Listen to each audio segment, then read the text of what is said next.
দুনিয়া তৃপ্ত করে না, দুনিয়ায় তৃপ্তি মিলে না বন্ধু। এটা তৃপ্তের জায়গা নয়, এটা তৃপ্ত হওয়ার জায়গা নয় বন্ধু। আল্লাহ তাআলা কোরআনে ওয়াদা দিছে, বান্দা জান্নাতে আইসো, তোমার আমি তৃপ্ত করে দেব, সুখে ভরে দেব। মা তাশতাহি আনফুসুকুম, যা দিল চাইবে বান্দা আমি সব দেব। তোমার চাওয়া শেষ হইলে ওয়ালাদাইনা মাজিদ, আমার কাছে আরো অগণিত আছে কোটি কোটি নিয়ামত, যেগুলো তুমি নামও জানো না, চেনো না বান্দা। তুমি চাও নাই, আমি আল্লাহ নিজের থেকে আরো কোটি কোটি দেব।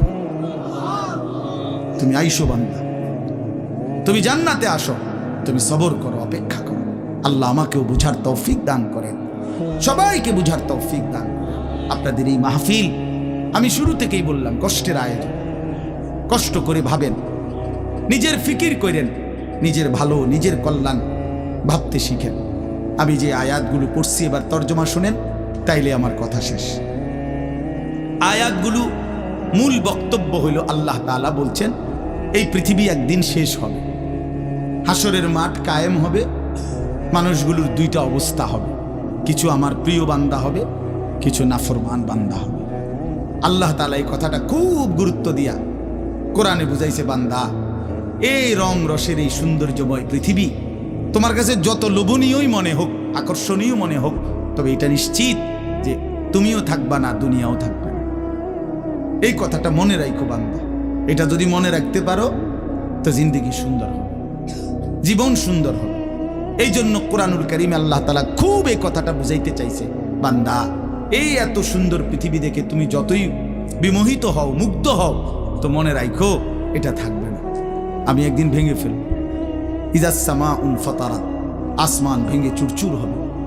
বা ইদাল কাওয়াকিবুন তাসারাত, তারকারাজি খসে খসে পড়বে, পাহাড়গুলো উঠতে থাকবে তুলার মতো। ওয়াতাকুনুল জিবালু কাল ইহনিল মানফুশ ওয়া বুসাতিল জিবালু বাসসা, পাহাড়গুলো তুলার মতো উঠতে থাকবে, সাগর নদীর পানিগুলো টকবক করে উতরাইতে থাকবে। মা তার কোলের বাচ্চাকে ছুঁড়ে ফেলে দিবে, গর্ভবতী নারীর বাচ্চা নিজে নিজে বের হয়ে যাবে, সব মানুষ পাগলের মতো মাতালের মতো হয়ে যাবে। ইসরাফিল ফু দিবে, জমিনের মধ্যে ভূমিকম্প শুরু হবে, বিকট শব্দে আওয়াজ হবে। আল কারিআতু মাল কারিআ। আল্লাহ তাআলা এই কথাগুলো বহুভাবে বহু আয়াতে বুঝাইতে চাইছেন, বুঝাইয়া বলছেন, বান্দা একদিন তুমিও শেষ হবা, আমার এই সৃষ্টি জগৎ শেষ হবে, হাসরের মাঠ কায়েম হবে। তো এখানেও আল্লাহ তাআলা বলছেন, কাল্লা ইদা দুক্কাতিল আরদু দাক্কান দাক্কা, সাবধান বান্দা, মনে রেখো এই জমিন একদিন চূর্ণ বিচূর্ণ হয়ে যাবে। কি হবে বলেন না? ওইখানে একটা কথা আছে, লম্বা কথা, আতুহিব্বুনাল মালা হুব্বান জাম্মা। আল্লাহ তাআলা বলেন, বান্দা দুনিয়ার মাল আর সম্পদের ভালোবাসাটাকেই তোমরা খুব গভীরভাবে দিলের মধ্যে বসায় লাইলা। তবে মনে রাখো, দুনিয়াকে তুমি যত ভালোবাসো, যত মজবুত করো, যত বিল্ডিং, যত ফাইলিং, যত মজবুতই হোক না কেন, এটাই মনে রাখো আমি আল্লাহ এই জমিন, এই সৃষ্টি একদিন ভেঙ্গে চুরে তছনছ করে ফেলব, চূর্ণ বিচূর্ণ হয়ে যাবে। কাল্লা ইদা দুক্কাতিল আরদু দাক্কান দাক্কা। এরপরে হাসরের মাঠ কায়েম হবে। তো হাসরের মাঠের দৃশ্যটা আল্লাহ তুলে ধরছে যে হাসরের মাঠ কায়েম হবে, মানুষগুলো সব দাঁড়ানো থাকবে, আদম থেকে ইসরাফিলের ফু পর্যন্ত। এই দাঁড়ানো অবস্থায় আল্লাহ তাআলা বলতেছেন, ওয়াজা রাব্বুক, আল্লাহ তাআলা মহান আল্লাহ পাক, তিনি তার শান অনুপাতে হাসরের ময়দানে উপস্থিত হবেন। ওয়াল মালাকু সাফফান সাফফা, কোটি কোটি ফেরেশতা সারিবদ্ধভাবে লাইন ধরে দাঁড়াবে, চারদিকে কোটি কোটি ফেরেশতা, মহান আল্লাহ পাক উপস্থিত, আর মানুষগুলো সব দাঁড়ানো। এই কল্পনা করে হাসরের মাঠ। এবার কি হবে? আল্লাহ বলেন, ওয়াজিআ ইয়াউমাইদিন বিজাহান্নাম। এই অবস্থায় ফেরেশতারা জাহান্নামকে ৭০,০০০ আগুনের শেকল দিয়ে টেনে হাসরের ময়দানে উপস্থিত করবে। মানুষগুলো সচক্ষে জাহান্নামকে দেখবে। জাহান্নাম একটা বিকট তারা আগুনের গর্জন, তীব্র আগুনের যখন একটা গর্জন উঠবে, আল্লাহর কসম নবী বলছে, পুরা হাসরবাসী তখন চিৎকার দিয়া বলবে, ইয়া রব্বি নাফসি নাফসি, আয় মাওলা আমাকে বাঁচান, আমাকে বাঁচান। এই প্রথম হাসরবাসী কথা বলবে, তাফসিরে আছে, হাদিস। মানে প্রথম চুপচাপ দাঁড়ায় থাকবে, কিন্তু জাহান্নামকে যখন দেখবে, জাহান্নামের চিৎকার যখন শুনবে, তখন পুরা হাসরের ময়দানে চিৎকার উঠবে, ইয়া রব্বি নাফসি নাফসি, আল্লাহ আমাকে বাঁচান। নবী সাল্লাল্লাহু আলাইহি ওয়াসাল্লাম বলেন, আল্লাহ তাআলা ফেরেশতারা যেন দেখায় দিবে ইব্রাহিম আলাইহিস সালামকে, ওই যে আপনার ছেলে ইসমাঈল, তার ব্যাপারে কিছু বলবেন। ইব্রাহিম আলাইহিস সালাম বলবেন, ইয়া রব্বি নাফসি নাফসি, এই মাওলা আমাকে বাঁচান, আমাকে। ওর বিষয়টাও দেখো। ইয়াকুব আলাইহিস সালাম, ওনার ছেলে ইউসুফ আলাইহিস সালাম, এটা সেই ছেলে 40টা বছর দুনিয়াতে যার জন্য উনি কাঁদছিলেন। ফেরেশতারা বলবো, ওই যে ইউসুফকে দেখা যায়, তার ব্যাপারে কিছু বলবেন। ইয়াকুব আলাইহিস সালাম বলবেন, ইয়া রব্বি নাফসি নাফসি, এই মাওলা আমারে বাঁচান, আমার। ওটাও বুঝো। অজি আইয়াউমা ইদিন বিজাহান্নাম, জাহান্নামকে হাসরের ময়দানে আনা হবে বন্ধু। বিষয়টারে তুমি আমি খামখেয়ালি মনে করো না বাপ। হাদিসের মধ্যে আছে, হযরত ইরবাজ ইবনে সারিয়া, রাসূলুল্লাহ সাল্লাল্লাহু আলাইহি ওয়াসাল্লামের একজন সাহাবী, ইরবাজ ওনার নাম। উনি বর্ণনা করছেন যে একদিন রাসূলুল্লাহ সাল্লাল্লাহু আলাইহি সাল্লাম আমাদের মাঝে ওয়াজ করলেন। ওয়াজানা রাসূলুল্লাহ সাল্লাল্লাহু আলাইহি ওয়াসাল্লাম। দুই একজন স্বেচ্ছাসেবক ভাই কাজ করে খেদমত করো, যে বলো যে বসতে।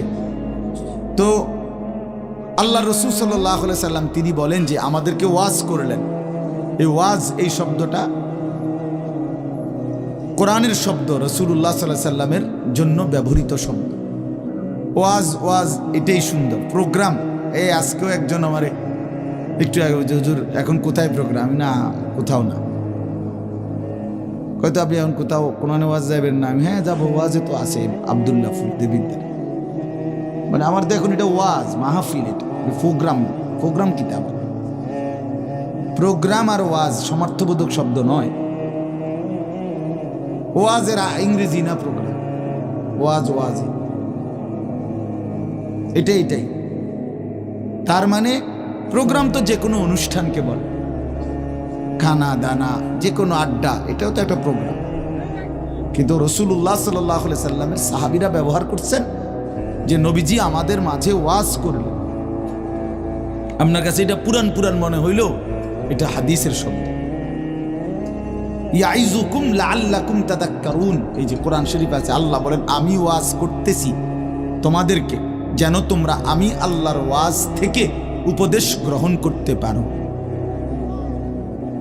ইয়াইজুকুম, যে কোনো আলেমকে জিজ্ঞাসা করে, ইন্নাল্লাহা ইয়া'মুরু বিল আদলি ওয়াল ইহসান ওয়া ইতাই যিল কুরবা ওয়া ইয়ানহা আনিল ফাহশাই ওয়াল মুনকারি ওয়াল বাগি ইয়াইজুকুম লাআল্লাকুম তাযাক্কারুন। এজন্য ওয়াজ, এই শব্দটা কোরআনের শব্দ, এটা রাসূলুল্লাহ সাল্লাল্লাহু আলাইহি সাল্লামের শব্দ। তাহলে এর চাইতে দামি হয়ে গেল প্রোগ্রাম? কথা বলেন না।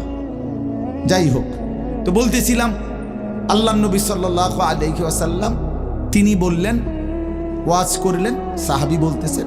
তো এতে আমাদের অবস্থা কি হলো, শ্রোতাদের হালাত কি হলো? নবী সাল্লাল্লাহু আলাইহি সাল্লামের সাহাবী বলেন, শ্রোতাদের অবস্থা হলো দুইটা, জারাফাত মিনহাল উয়ুন ওয়া ওয়াজিলাত মিনহাল কুলুব। নবীজির ওয়াজের পরে আমাদের হালাত হলো এই, আমাদের চোখ দিয়ে অঝরে পানি ঝরতে লাগলো, আমাদের দিল আল্লাহর ভয়ে কাঁপতে লাগলো। সরাসরি হাদিস। তাহলে ওয়াজের মাকসাদ বুঝলেন কিনা, যে কি হওয়া উচিত ছিল? চোখে পানি ঝরছে আর দিল আল্লাহর ভয়ে কাঁপতেছে।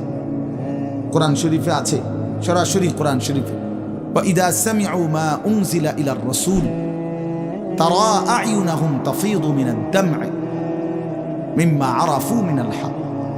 আল্লাহ বলেন, রাসূল আপনার সাহাবীদের হালাত দেখেন। আমি আল্লাহর কোরআন যখন আপনার উপরে নাজিল করা হয় আর আপনি যখন সাহাবীদের সামনে এই কোরআন তেলাওয়াত করেন, তারা আয়ুনাহুম, ওই দেখেন ভাই, ওই দেখেন, দেখছেন কি পরিমাণ অপদার্থ এটা? এরকম করলে কেন ভাই তুমি? আরে তুমি মিয়া জ্যাকেটওয়ালা, তুমি আবার পিছে চাও কেন? তুমি চিনো না আমারে, কোনোদিন দেখো নাই? আমি 1 মিনিটের জন্য ছেড়ে দিতে রাজি না। আমি নওজওয়ানের পরিবর্তন চাই। এই এক ফিকির নিয়া জিন্দিগির আমার মেহনত, প্রতিটা নওজওয়ানের বদলানো চাই। এই জন্য সোজা কেউ না বলুক, তার আমি বলবো, আমি নিয়ত করছি যে একদিন পারি একদিন বলবো। যেদিন বলতে পারবো না, নাই। পৃথিবী থেকে কোনোদিন যদি নাই তো নাই, কিন্তু ছেড়ে দেব না আমি ইনশাআল্লাহ।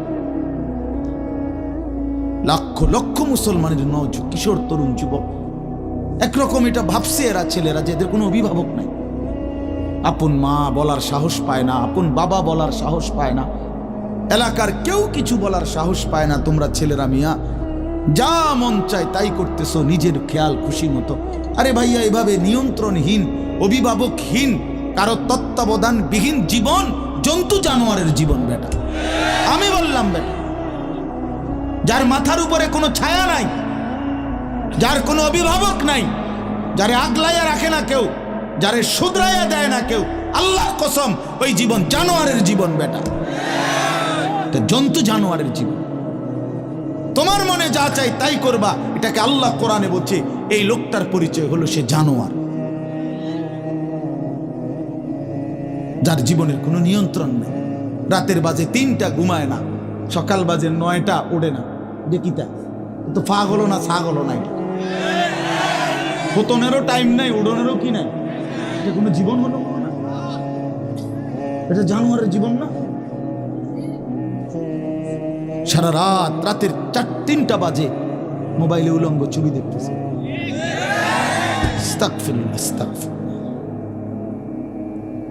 স্বাভাবিকভাবে জি বলো ভাই, রসিকতা করো না, তামাশা করো না।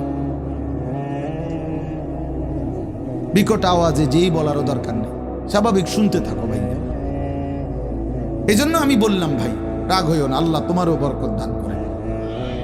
কিন্তু আমার বলার উদ্দেশ্য হলো আমাদের পরিবর্তন দরকার, সংশোধন দরকার, আমাদের জিন্দিগি সাজানো দরকার। আমি এই কথাটাই বলতেছিলাম যে মাহফিলের মাকসাদ বিবেক জাগানো, দিল জাগানো, দিল জাগানো, অনুভূতি সৃষ্টি করা। যাহা আমি কি করছি, আমি কি করছি, আসলে আমার কি করা উচিত ছিল। তাইলে কোরআনুল কারীমের মধ্যে আল্লাহ তাআলা বলছেন, আল্লাহর কথা শুনলে সাহাবীদের চোখ দিয়ে তারা আয়ুনাহুম তাফিদু মিনাদ দাম'i, নবী আপনি দেখবেন আপনার সবগুলো সাহাবীর চোখ থেকে অঝরে পানি ঝরছে, কাঁদতেছে। আল্লাহর কোরআন শুনলে সাহাবীরা কাঁদতেন। কোরআন শরীফে একটা সূরা আছে 29 পারা, সূরা দাহার, কোরআন শরীফের 75 নম্বর সূরা, 76 নম্বর সূরা। এই সূরাটা ছোট্ট একটা সূরা। এই সূরার মধ্যে জান্নাতের অসাধারণ বর্ণনা আছে। যেদিন এই সূরাটা নাজিল হয়েছে, নবীজি উপস্থিত সাহাবী যারা ছিল সামনে, তখন জিব্রাইল মাত্র নাজিল করছে, নবী সাল্লাল্লাহু আলাইহি সাল্লাম সাহাবীদের সামনে শুনাইছে এটা, এই সূরাটা। এই সূরার মধ্যে জান্নাতের খুব সুন্দর বর্ণনা আছে, সূরা দাহার। তো এই সূরার এই জান্নাতের বর্ণনা শুইনা এইখানে বসা একজন সাহাবী, কালো, রজুলুন আসওয়াদ, তাফসিরে আছে, উনি ছিলেন একদম কালো রঙের সাহাবী, সহজ সরল সাহাবী। এইখানে বসেই একটা চিৎকার দিছে জান্নাতের আকাঙ্ক্ষায়, ওইখানে ইন্তেকাল করছে। আল্লাহ নবী সাল্লাল্লাহু আলাইহি সাল্লাম বলছেন, লাকাদ আখরাজা নাফসা সাহিবিকুম আশ-শাওকু ইলাল জান্নাহ,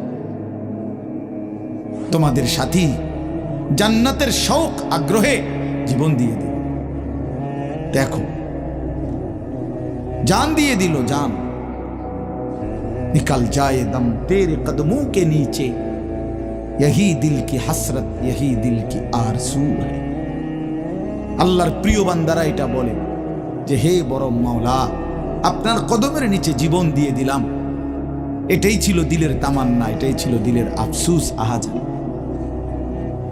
সাহাবায়ে কেরাম যখন আল্লাহর জন্য শহীদ হইতেন, অসংখ্য সাহাবীদের জীবনীতে আছে, যুদ্ধের ময়দানে যখন শহীদ হইতেন রক্ত মাখা শরীর নিয়া, শেষ মুহূর্তে সাহাবী